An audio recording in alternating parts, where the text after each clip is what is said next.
بسم اللہ الرحمن الرحیم۔ ناظرین، ماہ شعبان میں سورۃ کوثر کا یہ وظیفہ پڑھتے ساتھ ہی اللہ پاک آپ کے پورے سال کے دن پھیر دے گا، آپ کی تمام نصیبوں کو کھول دے گا، راستوں کی تمام رکاوٹوں کو ہٹا دے گا، آپ کو کامیابیوں کی طرف لے جایا جائے گا۔ جو شخص بھی ماہ شعبان میں اس خاص وظیفے کو پڑھے گا، اللہ پاک اس کی معاملات کو بہتر کر دے گا، اور غیب سے آواز آئے گی کہ آؤ اپنا رزق لے جاؤ۔ ماہ شعبان بڑا بابرکت اور قبولیت والا مہینہ ہے، عظمتوں اور فضیلتوں والا مہینہ ہے۔ ماہ شعبان اسلامی سال کا 8واں مہینہ ہے۔ آپ نے اس خاص قبولیت والے، خاص برکت والے مہینے میں یہ خاص وظیفہ پڑھنا ہے اور اللہ پاک سے اپنی جھولیاں رزق سے، دولت سے بھروا لینی ہے، اپنے پسند کا نصیب لکھوا لینا ہے۔ یہ کامیابی کا 100% یقینی عمل ہے۔ اگر آپ اپنے گھر کے حالات کو بہتر بنانا چاہتے ہیں تو اس وظیفے کو ہرگز بھی نہ ضائع کریں۔ دنیا داری میں، دنیا کے کاموں میں مصروف رہ کر اگر آپ نے ماہ شعبان کو گزار دیا تو پورے سال کا پچھتاوا مقدر ہو جائے گا، کیونکہ آج وقت ہے اللہ پاک سے اپنی حاجات کو پورا کروانے کا، اللہ کی رحمتوں سے جھولیاں بھرنے کا۔ اس لیے میری آپ سے گزارش ہے کہ اس مہینے کو ہرگز بھی لاپرواہی میں مت گزاریے، کیونکہ سورۃ کوثر پڑھنے کی بہت زیادہ فضیلت اور فوائد ہیں، اور چھوٹی سی اور مختصر سی سورت ہر مسلمان بہن بھائی کو زبانی یاد ہے، لیکن ہم پڑھتے ہی نہیں، کیونکہ شیطان ہمیں پڑھنے نہیں دیتا۔ شیطان اس طرف ہمیں جانے ہی نہیں دیتا کہ کہیں ہمارا رشتہ اللہ اور اس کے رسول کے ساتھ مضبوط نہ ہو جائے۔ شیطان تو ہمارا کھلا دشمن ہے۔ تو آج میں آپ کو ماہ شعبان میں پڑھنے والا سورۃ کوثر کا خاص وظیفہ بتانے لگی ہوں۔ قرآن پاک کی تمام آیتوں، تمام سورتوں کی سب سے بڑی فضیلت یہ ہے کہ قرآن پاک اللہ تعالیٰ کا کلام ہے۔ سورۃ کوثر کی تلاوت کی فضیلت کے بارے میں آتا ہے کہ جو شخص نماز پنجگانہ میں اس سورت کی تلاوت کرے تو قیامت کے دن حوض کوثر سے سیراب اور درخت طوبی کے سائے میں رسول خدا صلی اللہ علیہ وسلم کا ہم نشیں ہوگا۔ نبی کریم صلی اللہ علیہ وسلم نے فرمایا، جو شخص سورۃ کوثر کی تلاوت کرتا ہے اللہ تعالیٰ اسے جنت کی نہروں سے سیراب کرے گا، اور عید قرباں کے دن مسلمانوں کی طرف سے ذبح کرنے والی قربانی نیز اہل کتاب اور مشرکین کی طرف سے پیش کردہ قربانی کی برابر اسے ثواب دیا جائے گا۔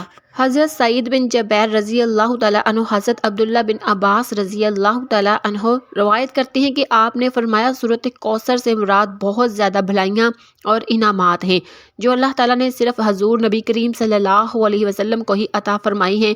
حضرت ابوبکر صدیق رضی اللہ تعالیٰ عنہ کا بیان ہے کہ میں نے سعید بن جبیر سے کہا کہ بعض لوگوں کا تو یہ خیال ہے کہ وہ جنت میں ایک نہر ہے۔ حضرت سعید بن جبیر رضی اللہ تعالیٰ عنہ نے فرمایا، جنت کی نہر تو اس خیر کا ایک حصہ ہے جو اللہ تعالیٰ نے آپ صلی اللہ علیہ وسلم کو عطا فرمائی ہے۔ حضرت انس بن مالک رضی اللہ تعالیٰ عنہ بیان کرتے ہیں کہ ایک دن حضور نبی کریم صلی اللہ علیہ وسلم ہم میں تشریف فرما تھے، اچانک آپ صلی اللہ علیہ وسلم کو اونگ آ گئی، جو کہ نزول وحی کی کیفیت میں سے ایک کیفیت تھی۔ پھر آپ صلی اللہ علیہ وسلم نے مسکراتے ہوئے سر اٹھایا تو ہم نے عرض کیا، یا رسول اللہ، کس چیز نے آپ کو ہنسایا ہے؟ آپ صلی اللہ علیہ وسلم نے فرمایا، ابھی مجھ پر ایک سورت مبارکہ نازل ہوئی، بے شک ہم نے آپ کو ہر خیر و فضیلت میں بے انتہا کثرت بخشی ہے، بس آپ اپنے رب کے لیے نماز پڑھا کریں اور قربانی دیا کریں، یہ ہدیہ تشکر ہے، بے شک آپ کا دشمن ہی بے نسل اور بے نام و نشان ہوگا۔ پھر آپ صلی اللہ علیہ وسلم نے فرمایا، تم جانتے ہو کوثر کیا ہے؟ ہم نے عرض کیا، اللہ تعالیٰ اور اس کا رسول صلی اللہ علیہ وسلم ہی بہتر جانتے ہیں۔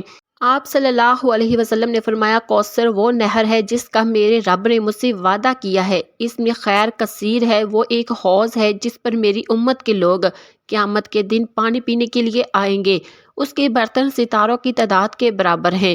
حضرت عبداللہ بن عباس رضی اللہ تعالیٰ عنہ سورۃ کوثر کی تفسیر بیان فرماتے ہیں کہ اس سے مراد خیر کثیر ہے جو صرف آپ صلی اللہ علیہ وسلم کو ہی اللہ پاک نے عطا فرمائی۔ یاد رکھیے گا، یہ ایک زبردست صورت ہے، یہ اتنا بڑا وظیفہ ہے، طاقتور عمل ہے، اور یہ کئی بیماریوں کا علاج ہے۔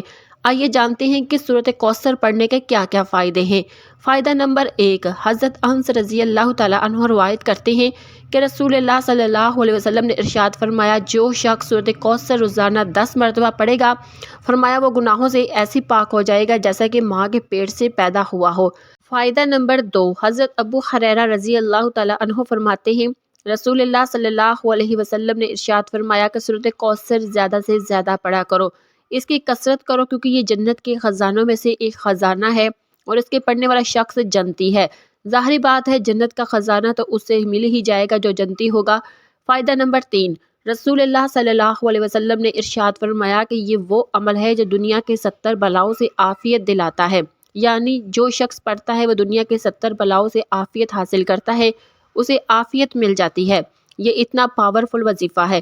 فائدہ نمبر 4، رسول اللہ صلی اللہ علیہ وسلم نے ارشاد فرمایا کہ سورۃ کوثر 99 امراض کی دوا ہے، 99 بیماریوں کا علاج ہے۔ اور آگے سنیں، رسول اللہ صلی اللہ علیہ وسلم نے ارشاد فرمایا کہ ان 99 امراض میں سے سب سے ادنا یعنی چھوٹی بیماری غم ہے۔ آج ہر دوسرا شخص غم میں مبتلا ہے، ڈپریشن کا شکار ہے، خوش نہیں۔ آپ خوش رہنا چاہتے ہیں، ٹینشن سے نکلنا چاہتے ہیں تو کثرت کے ساتھ سورۃ کوثر کا ورد شروع کر دیں۔ انشاءاللہ آپ خوش رہنا شروع ہو جائیں گے، آپ کو خوشیاں ملیں گی، ڈپریشن ختم ہو جائے گا۔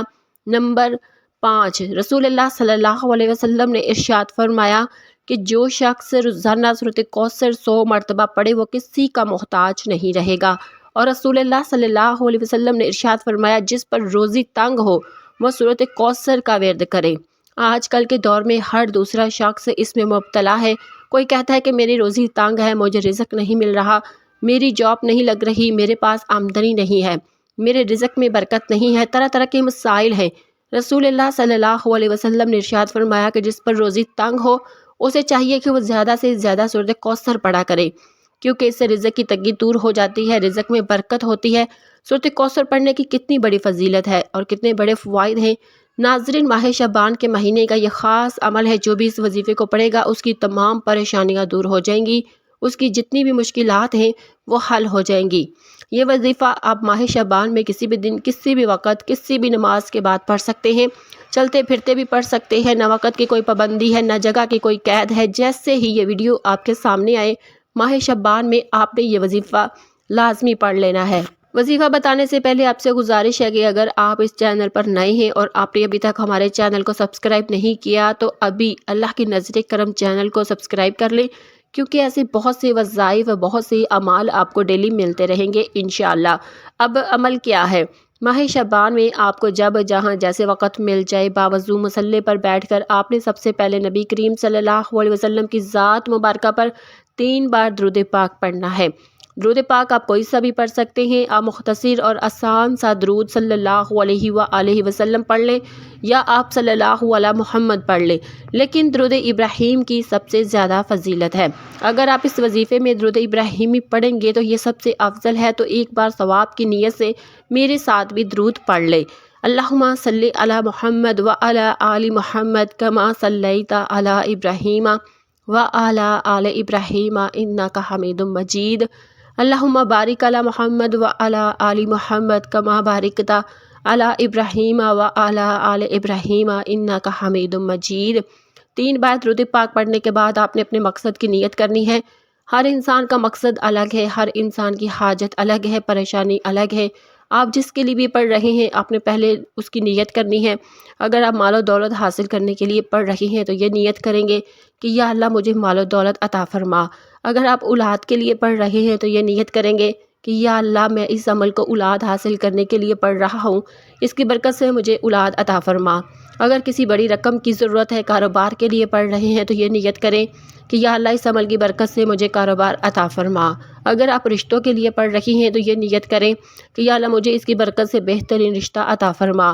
قرض کی ادائیگی کے لیے پڑھ لیں تو یہ نیت کریں کہ یا اللہ مجھے اس عمل کی برکت سے قرض سے ادائیگی عطا فرما۔ آپ جس بھی مقصد کے لیے یہ وظیفہ پڑھ رہے ہیں اس مقصد کے لیے آپ دل میں ارادہ کر لیں اور اس وظیفے کو پڑھنا شروع کر دیں۔ اپنے مقصد کی نیت کرتے ساتھ ہی فوری طور پر آپ نے ایک بار اعوذ باللہ من الشیطان الرجیم بسم اللہ الرحمن الرحیم پڑھ کر وظیفے کا آغاز کرنا ہے۔ اور سب سے پہلے نمبر پر جو وظیفہ آپ نے پڑھنا ہے وہ وظیفہ اللہ پاک کے ذاتی نام، ایک اللہ تعالیٰ کے صفاتی نام کا وظیفہ ہے۔ وہ مبارک نام یا اللہ یا رزاق ہے، یا اللہ رب کریم کا ذاتی نام ہے اور یا رزاق اللہ پاک کا صفاتی نام ہے۔ یا رزاق کا مطلب ہے اے رزق دینے والے، آپ کی آنے والی نسلوں کے لیے، آپ کی ہر مشکل پریشانی سے آسانی کے لیے اور مقصد میں کامیابی کے لیے یہ 2 نام ایسے لاجواب ہے کہ ان کو پڑھتے ہی آپ کی انعامات سے جھولیاں بھر جائیں گی۔ جو مانگو گے مل جائے گا، بس آپ نے توجہ اور دھیان کے ساتھ پڑھنا ہے۔ کیسے پڑھنا ہے، کتنی بار پڑھنا ہے، توجہ سے سن لیں۔ یا اللہ یا رزاق ایک بار ہو گیا، یا اللہ یا رزاق 2 بار ہو گیا، یا اللہ یا رزاق 3 بار ہو گیا۔ اسی طرح سے آپ ہاتھوں کی انگلیوں پر پڑھ لیں یا آپ تسبیح کے دانوں پر پڑھ لیں۔ آپ نے 101 بار پڑھنا ہے۔ آپ نے سکون کے ساتھ، دھیان کے ساتھ پڑھنا ہے۔ ہم سارا دن گناہ کرتے ہیں، اللہ تعالیٰ کی نافرمانیاں کرتے ہیں۔ جو کافر ہیں اللہ تعالیٰ تو ان کو بھی رزق، مال و دولت عطا کرتا ہے، کیونکہ وہی تو دینے والی ذات ہے، وہی وحدہ لا شریک ہے، وہ بے نیاز ذات ہے۔ جب آپ یا اللہ یا رزاق کو پڑھ کر مانگیں گے تو وہ کیسے عطا نہیں کرے گا۔ جب آپ 101 بار یا اللہ یا رزاق کو پڑھ لیں تو اب آپ نے دوسرے نمبر پر کون سا وظیفہ پڑھنا ہے؟ اب آپ نے دوسرے نمبر پر جو وظیفہ پڑھنا ہے وہ وظیفہ قرآن پاک کی ایک سورت کا وظیفہ ہے۔ یہ قرآن پاک کی سب سے چھوٹی سورت ہے، جسے دولت کا خزانہ کہا جاتا ہے، جسے کامیابی کا راز کہا جاتا ہے، جسے دولت والی سورت کہا جاتا ہے۔ آپ نے دوسرے نمبر پر سورۃ کوثر کو پڑھنا ہے۔ سورۃ کوثر کی تلاوت سن لیں۔ بسم اللہ الرحمن الرحیم، انا آتیناک الکوثر فصلی لربک وانحر ان شانئک ھو الابتر۔ آپ نے سورۃ کوثر کو صرف 33 بار پڑھنا ہے۔ صرف 33 بار سورۃ کوثر پڑھنے سے رزق اور دولت کا طوفان آ جائے گا۔ جلد ہی لاکھوں کروڑوں میں کھلو گے۔ سڑک پر مانگنے والا فقیر بھی ماہ شعبان میں یہ خاص وظیفہ پڑھ کر دیکھ لے، فقیر سے بادشاہ بن جائے گا۔ اللہ پاک کی رحمتوں و برکتوں سے مایوس نہیں ہونا۔ ناظرین، آپ رب سے مانگ رہے ہو، کسی بندے سے نہیں مانگ رہے۔ جب آپ 33 بار سورۃ کوثر پڑھ لیں تو اب آپ نے تیسرے اور آخری نمبر پر کون سا وظیفہ پڑھنا ہے؟ آپ نے تیسرے نمبر پر استغفر اللہ پڑھنا ہے۔ استغفر اللہ پڑھنے سے آپ کے صغیرہ کبیرہ گناہ معاف ہو جائیں گے۔ یہ وقت بار بار نہیں آتا۔ یہ قبولیت کی گھڑیاں جب آتی ہیں تو اپنے ساتھ رحمتیں، برکتیں، بہاریں لے کر آتی ہیں۔ اگر کوئی بندہ ماہ شعبان میں ایک نئی زندگی کا آغاز کرنا چاہتا ہے جس میں صرف قدم بڑھائے تو کامیابی مقدر ہو جائے، آج آخری نمبر پر استغفر اللہ کو پڑھنا ہے۔ کیسے پڑھنا ہے، کتنی بار پڑھنا ہے، سن لیں۔ استغفر اللہ 1 بار ہو گیا، استغفر اللہ 2 بار ہو گیا، استغفر اللہ 3 بار ہو گیا۔ اسی طرح سے آپ استغفر اللہ کو اپنے دائیں ہاتھ کی انگلیوں پر پڑھ لیں یا تسبیح کے دانوں پر پڑھ لیں۔ آپ نے صرف 313 مرتبہ پڑھنا ہے۔ جب آپ یہ تینوں اعمال بتائے گئے طریقے اور ترتیب سے پڑھ لیں تو اس کے بعد 3 بار پھر سے درود پاک پڑھنا ہے۔ جو درود پاک آپ نے عمل کے شروع میں پڑھا تھا، اب آپ کا عمل مکمل ہو گیا۔ اس کے بعد آپ اپنی حاجتوں کے لیے، پریشانیوں کے لیے دعا مانگے۔ ناظرین، اللہ پاک نے ہمیں ایک انتہائی خوبصورت دین عطا فرمایا ہے جس میں زندگی گزارنے کی مکمل گائیڈ لائن دی گئی ہے۔